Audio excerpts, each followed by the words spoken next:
morning. Thank you for coming. Thanks to Sheriff Wayne Ivey for hosting us here. It's always great to be in Brevard County.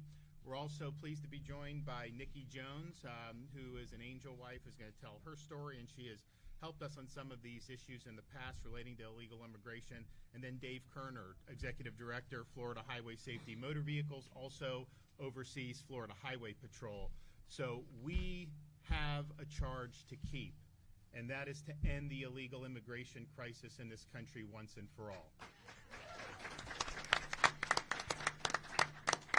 We have worked for 4 years to fight against Biden's open border policies, lax enforcement. We used every tool at our disposal to protect the people of Florida. We've banned sanctuary cities, instituted E-Verify. We have other things protecting against health care. All these things that we've done have been helpful, but when you have a president who wasn't willing to enforce the law, it just wasn't going to be something that was going to be enough. And so the American people spoke in November. President Trump ran. His promise was the largest deportation program in the history of the United States of America. And so that needs to get done, right? You do not have enough federal resources to be able to fulfill that mandate. The only way you can do it is if you have state and locals actively cooperating with these agencies to be able to effectuate interior enforcement of immigration laws and additional deportations of illegal aliens. And so we knew that there was going to be a series of executive orders issued. A couple weeks ago, I called a special session of the legislature to deal with the illegal immigration crisis. The leaders of the House and Senate said that it was not urgent and it was premature and it could wait a few months. That didn't go over well with voters because they want action now. We have a sense of urgency to get it done now. Then they said it was a stunt to do it, and then they had all these, and then so finally they came in, and even though we had proposals that would actually work, they decided to do a bill that not only won't work, that actually is weaker than what we have today. And I'll tell you why that's the case. Now, they named it the Trump Act because they think if they put his name on it, people will think. Voters here are looking at the details on this because they want to solve the problem. They know these politicians have been giving lip service to voters for years. Then when they have an opportunity to do something, they do half-baked measures and don't get the job done. We don't have time for weakness. We don't have time for half-baked measures. We've got to be strong. We've got to lead the way when it comes to immigration enforcement. And so we have a lot of different issues that are kind of out in the ether. Everything I've proposed is stronger than what the legislature has done. And I don't have any pride of ownership. I don't need any credit. I hope that they will do strong policies. Maybe they can do stronger than ours. They can have 100% of the credit. But the reality is we're not going to accept weak policies. So what do we need to do? Yep.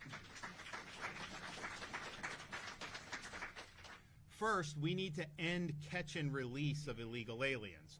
So we have a proposal to make sure that there's a presumption if an illegal alien's arrested and brought before a judge on charges that they're detained. And if they're detained without bail, then you can contact immigration and immigration can pick them up and then they can deport them from the country. The bill that the legislature passed doesn't provide a presumption. The judges will be able to release them without any type of presumption or detention. That is not keeping the people of this state safe. We need to detain and deport, not catch and release. Now, they have said, well, they want the locals involved at the jails. And there was a debate about, is there going to be any enforcement of immigration law? And basically the people running the bill said, well, in jails, if you have an illegal in jail, you can tell ICE if there's a detainer. Obviously, you should do that. That's like the bare minimum. But even that, so say we have someone coming out of our prison system or a local jail, they will tell ICE under their bill, but if ICE doesn't come get them, they just release them. We don't do that. We think that you have to give them the ability to transport the illegal to ICE if ICE doesn't come to get it. Why would we just release them back onto the street? It doesn't make any sense, and so we're not going to do that. Now, we have been doing a lot of enforcement already. We obviously was tough with Biden, but just since President Trump took office, We've got highway patrol. We just did a bust with FDLE down in South Florida. Over 20 Chinese illegals busted. FDLE just did something with Homeland Security, Special Investigative Tallahassee, busting a bunch of illegals. And so we've got our agencies out there actively working, and we'll continue to do that. Now, what the legislature did, they passed a bill that would end any of what I've been doing to help protect Florida. They would get rid of all of that. Everything Dave Kerner's been doing with Highway Patrol, FDLE, any of our other assets, they terminate that.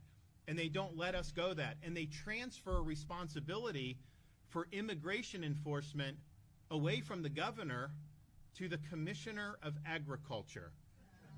What? First of all, they don't have the resources necessary to do this. Now they're saying they're going to give a lot of money, create a new bureaucracy. It's not going to work.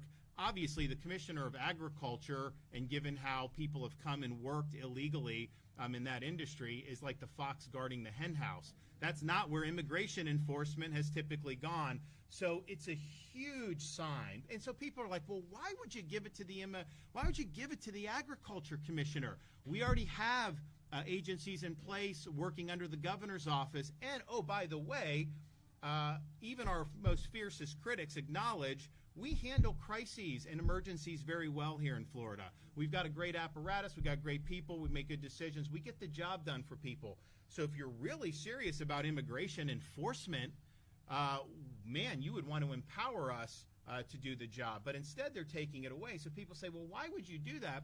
How is that going to help increase deportations? The answer is it's not going to. They know it's not going to. This is by design. They want to neuter the interior enforcement that we're already doing under state government working in concert with these federal agencies. So their bill would result in fewer deportations than we're doing right now in the state of Florida. There's no question about that because they're neutering state ability to help. So even if like Wayne wanted to do something under the bill, at Brevard Sheriff, he's not allowed to interact with any federal agencies unless he gets the approval of the Commissioner of Agriculture. How ridiculous is that? Why the hell would you put that in? They're putting it in because they want to put the kibosh on this.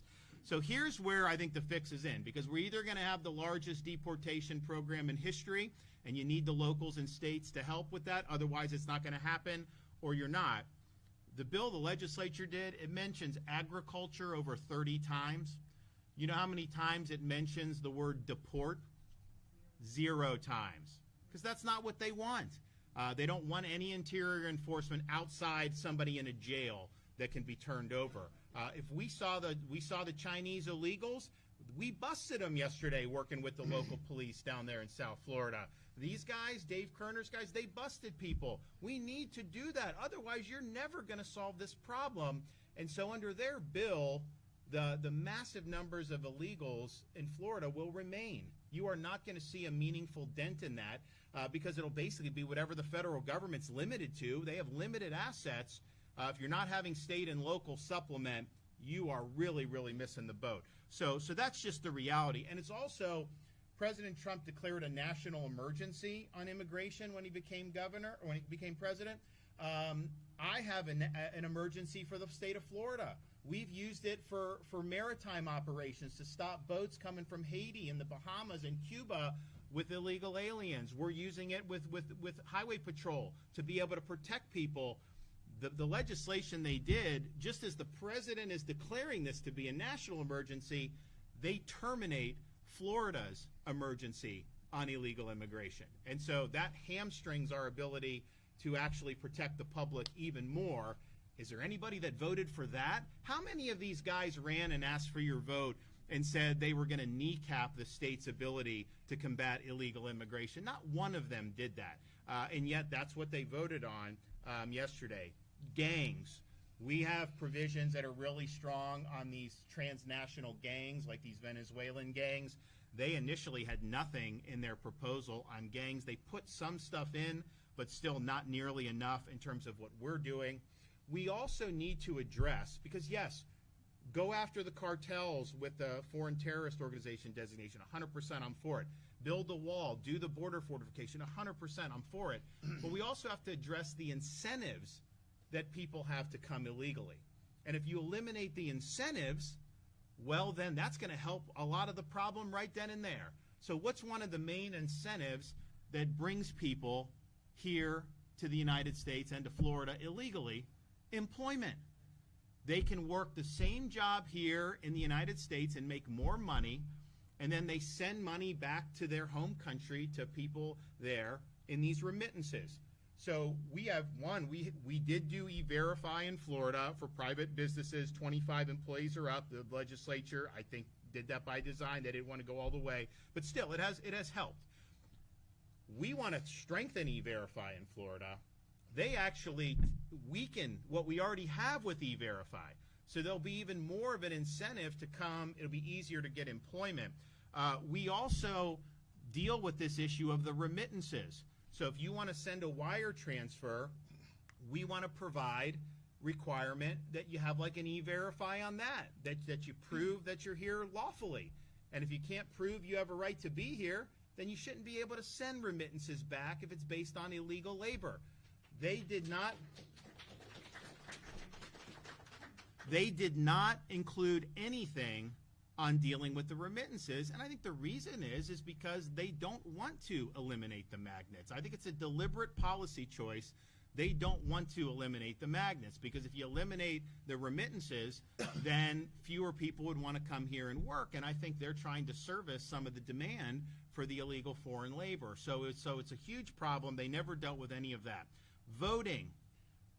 You do not have to certify right now that you are a U.S. citizen. Even though you have to be a citizen to vote in Florida, you actually don't have to do that under penalty of perjury. We want to make sure that every voter has to say that you are a U.S. citizen and you're eligible to vote. You check that box and you're not a citizen, then we're going to hold you accountable with enhanced penalties. And it should be at the stage of registration. We shouldn't have to wait for an illegal alien to actually vote before you can prosecute them to the fullest extent of the law, because then the vote's already counted at that point.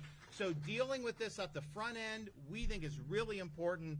They did not add any teeth, and we need that to happen. So very, very weak in terms of what they did on the voting. The linchpin of all this, though, is there's a bunch of federal programs and authorities where states and locals can work in concert with the federal government to enforce immigration laws. Some of the stuff's relatively narrow. Some of the stuff's really broad. Some of the executive orders that